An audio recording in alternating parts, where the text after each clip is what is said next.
How beautiful are the feet of those who bring good news. How beautiful are the feet of those who bring good news.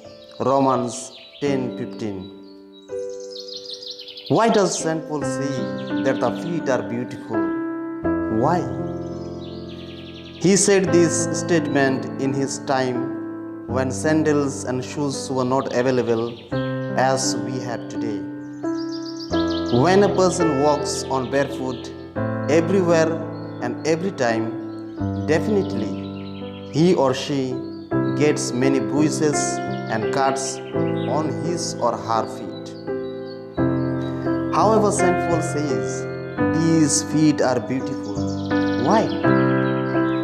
Because the feet of these people are so vigorous, passionate, and enthusiastic to bring good news of love, peace, and salvation.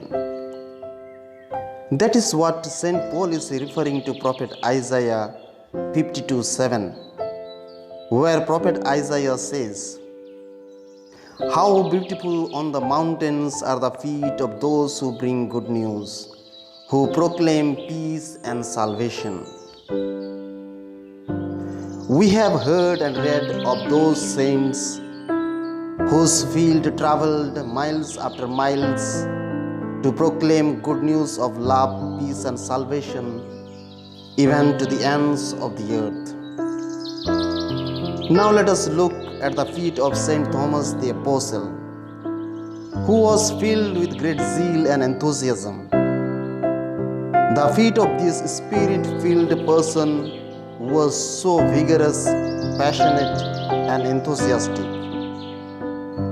His beautiful feet brought Christianity in India for the first time in 52 AD.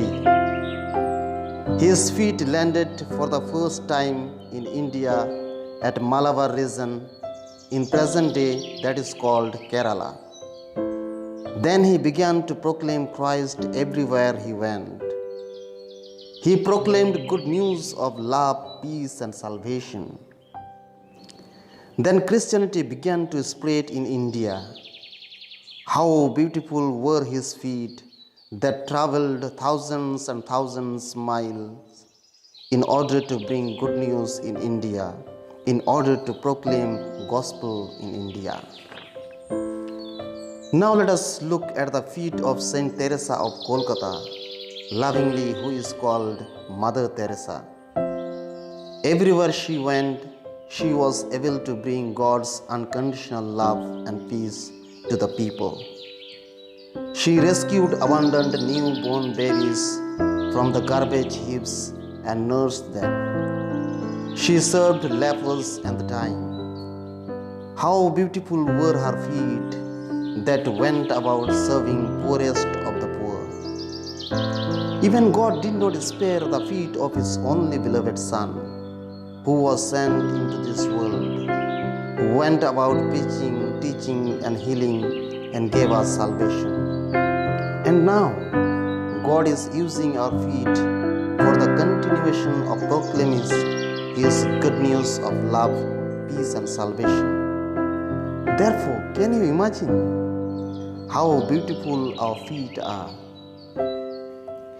In order to understand a little deeper, let us look into the words of St. Paul, 1 Corinthians 9:16, where St. Paul says, "If I proclaim the gospel, this gives me no ground for boasting, for an obligation is laid on me, and woe to me if I do not proclaim the gospel." Therefore, first of all, as baptized Christians, we are obliged to proclaim the good news or the gospel. Wherever we go, wherever our feet land and move, we must be able to bring good news of love, peace, and salvation. However, much more than this, we are called to be another Christ. We are chosen. We are kept separated. Then how much more we are responsible to proclaim the good news of love, peace, and salvation. I firmly believe wherever we go, wherever our feet land and move, we are able to proclaim good news of love, peace, and salvation. But my question is this: how much and how often our feet are being led to bring or proclaim good news of love, peace, and salvation?